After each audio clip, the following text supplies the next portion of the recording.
So it is basically Lyme Disease Awareness Month, so I decided to do an update on where I am. Apparently, my babesia is bad, so bad. I have like a horrible strain of it that we're going to quote unquote, seriously quote unquote, go nuclear on it. My Lyme disease doctor is hilarious. I don't know what I'd do without him.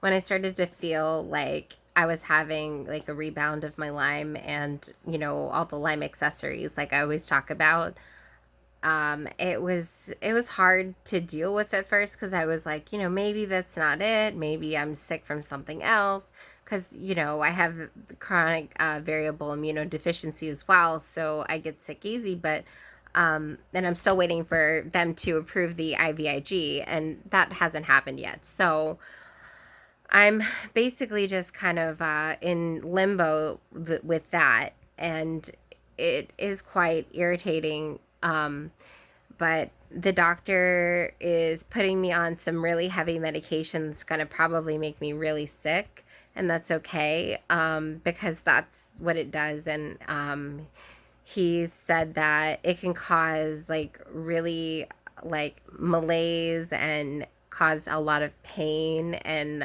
cause a lot of nausea and there was a few other fun buzzwords in regards to what that can cause. And I've never been on this type of medicine before, but it's hard hitting. And then of course he's going to write for a PIC line again, so I'll be getting a PIC line pretty soon for fluids and hopefully a vitamin D because my vitamin D has been super duper low even though I do go outside. And nothing seems to bring it up. Food doesn't seem to bring it up. I'm not absorbing it at all. And then also he had mentioned that to keep taking the medicine for mast cell because I keep having the reactions for that, which is utterly annoying. And also, he recommended that I see someone who is like a specialist for Ehlers-Danlos syndrome.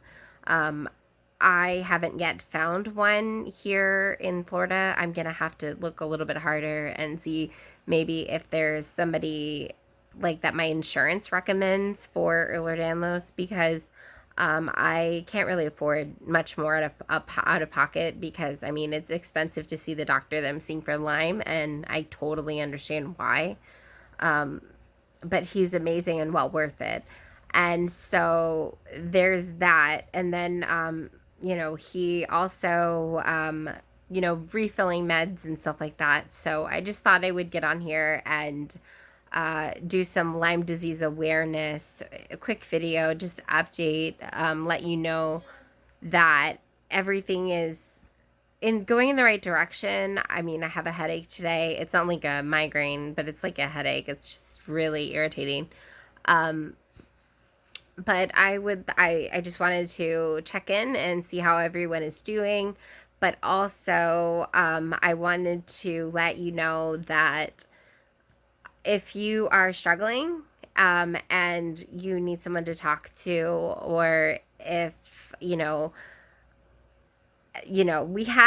are a lot of great Lyme communities, but I like to pride myself on the fact that I love to talk. So feel free to message me and chat, if you're feeling down because this COVID-19 thing is kind of is scary, and we have a lot to worry about, especially us immunocompromised people who get sick easy. So just stick with it, stick with the routines, eat right, eat, what you're supposed to eat, whatever that might be, because I can't preach that because I have an eating disorder too. So, I have to eat what's right for me, and that may not be right for you. So I will never say that.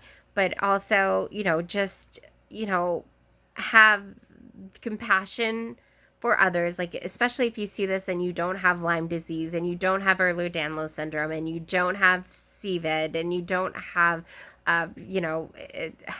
all POTS disorder, orthostatic, anything, or neurological symptoms, or Parkinson's, or what have you, dementia. If you don't have those things, just please have compassion for those who do.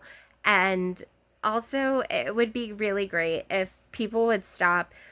I have a handicap parking placard for my car, and I park in the handicap spot. And the reason for that is because it hurts physically to stand for a really long time, and then it also hurts to sit for a really long time. So that's why that's there, so that I can, utilize that space. But I don't want to be called out for it, because I am truly sick. This is an invisible illness. And if I could give you a bouquet of spoons, you would understand very quickly how my day can be, can go from absolute horror 1 minute and then absolute shit the next. I mean, Lyme is fucked up, and it sucks, and it's stupid. It is a very, okay, it's not stupid. It's a very smart disease. Lyme disease, honestly, it's smarter than our president. But it's very smart. Like, it knows, like, when you get on, antibiotics and it attacks a certain part of the body, then those little spirochetes, they move to another part of the body. They're freaking smart. They will, like, run and try to outsmart you, and you have to keep trying different antibiotics in different forms, and, and learn what you're allergic to, what you're not allergic to, etc. It's a pain in the butt. And I thought I was home free for a little while, about maybe 6 or 7 months from that, but it turns out that I'm not. Sucks. I can't even begin to work on my babesia. No, not my babesia, my Bartonella, until my babesia is gone, because the babesia is making the symptoms, because the symptoms are pretty similar for Bartonella and babesia. There's just a couple that are not there or whatever. So if I get rid of the babesia, then I can definitely tell what's left, from the Bartonella, and then I can start to fight that. But this has been the hardest fight of my life. And the most embarrassing part of my life, having a PICC line, you need help. Taping up your arm when you go to shower, or, when you need someone to come and do dressing changes on it, or when, you have to wake up and flush it, and, do, like, you have your morning routine where you wash your hands, and you put on gloves, and you uncap it, and then you put, saline through just to flush it, and then, unhook all your IVs, and then, because, you let them run overnight so that you don't have to do it during the day, and don't have to walk around at work with an IV pole.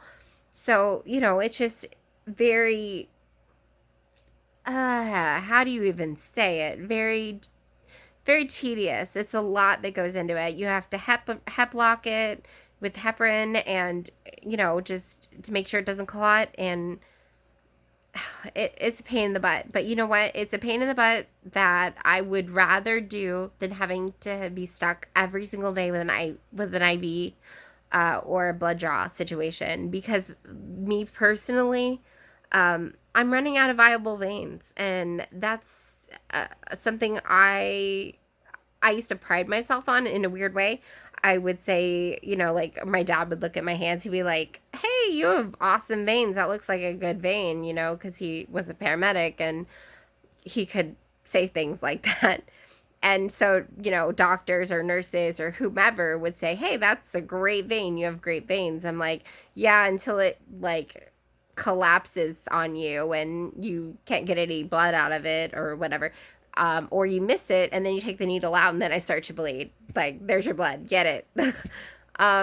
But anyway, I ranted way too long, and I just wanted to tell everyone that to hang in there, and that we can get through this. Just stay at home if you can. I don't really agree with the states that are opening up their states just yet, because I do believe that this virus is going to get worse. But again, personal opinion. You can believe whatever you want. But honestly, for our immunocompromised selves, do the best you can. Wear a mask. I have two that my sister-in-law made me, and they're wonderful. And you know, she's amazing with the making of the masks and stuff like that. So I mean, and then you know, you put the carbon filters inside, and you know, if you put enough, you basically have an N95. You know, so any hoozle, I'm gonna go, and I really hope you guys have a great day, and have a happy Lyme day. This is day number 6 of Lyme awareness, so be aware of Lyme disease. Bye.